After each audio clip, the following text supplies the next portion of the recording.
Welcome back to our Firestop video series where we're discussing Firestop submittals and how to put them to use. My name is Sharon and I'm with Halpert Life Safety Consulting. This is our 7th video in this series. Who thought that there'd be that much to say about Firestop submittals? If you said no, then clearly you don't know me very well yet.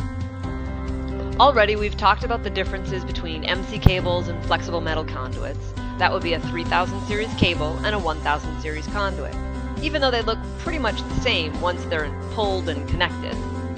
Today we're going to add to this list, starting with this. You can see a conduit coming out of the wall, so would you say that it's a 1000 series detail? But hang on, there's a cable coming out of the conduit, so maybe it's a 3000 series detail. Which is it? Let's think about it for a moment. If we're looking at a 1000 series detail, it's not going to address how to deal with the end of the conduit. So, this installation requires a 3000 series detail for this application. You also have to make sure that the detail that you're using is going to allow the conduit to stub out of the wall whatever distance you see in your field condition. Next up, we have a section of strut penetrating a gypsum wall. It might be supporting ductwork or possibly a conduit rack, but it doesn't matter when we're looking at what Firestop detail we need. Some people might treat this like a 1000 series detail, but it's not a pipe, and in a fire scenario it's not going to behave like a pipe. The unistrut lands in the miscellaneous mechanical, along with threaded rod, structural steel, and any other array of stuff that doesn't fit anywhere else. So the 7000 series detail is what you need, just like in our next example. Here we have a washing machine hose box. It's what we call a membrane penetration, meaning that it doesn't punch through both sides of the wall. But the building code requires that we protect membrane penetrations. Explaining this completely is going to take a whole nother series of sessions. In the past, some jurisdictions would allow you to just 5-side it, which means take the box and wrap it in drywall.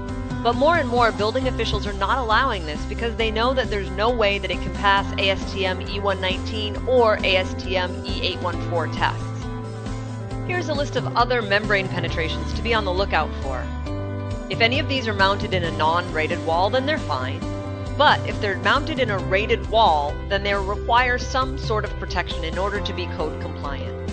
There's an array of tested materials that can be used for such applications, so be sure that you have the paperwork to support whatever installation you're doing in the field. We can't really say that all membrane penetrations will require protection whenever they're located inside of a rated wall assembly because electrical outlets are the one exception. This is assuming that they conform with a handful of code requiremements. If you need to know them, call me, or you can just check out the code section. If you're working in the 2015 IBC, the section is 714.3.2. Needless to say, electrical boxes in rated walls are a whole different story. The UL nomenclature for this, well, we haven't really addressed it yet, but it's CLIV. These are long, boring documents to read, so it's no surprise that there are things that people commonly miss. That means there are things that are often not done right, but to explain the codes and the CLIV, yeah, right, you got it. That's going to take a whole new series in and of itself. Who knew there was so much to this Firestop stuff, huh? This last one is actually a plastic pipe wrapped in fiberglass insulation. How do I know it's a plastic pipe? Because I poked and prodded at it and it seemed a little bit different from the typical metal pipe. So I started asking questions, and then finally I cut the insulation back and voila, there was the plastic pipe. So do we call this a 2000 series detail since it's a plastic pipe? Or do we want to call it a 5000 series detail since it's an insulated pipe? The reality is, it's confusing. So when you go and look at UL details, you'll find them in both the 2000 and the 5000 series. It is our hope that this has left you with more answers than questions, but if that's not the case, please give us a call so we can help. As always, we want to say thank you for learning with us, and we hope that you can use this information to improve your project. Keep up the good work, and if you have any questions, don't hesitate to give us a call.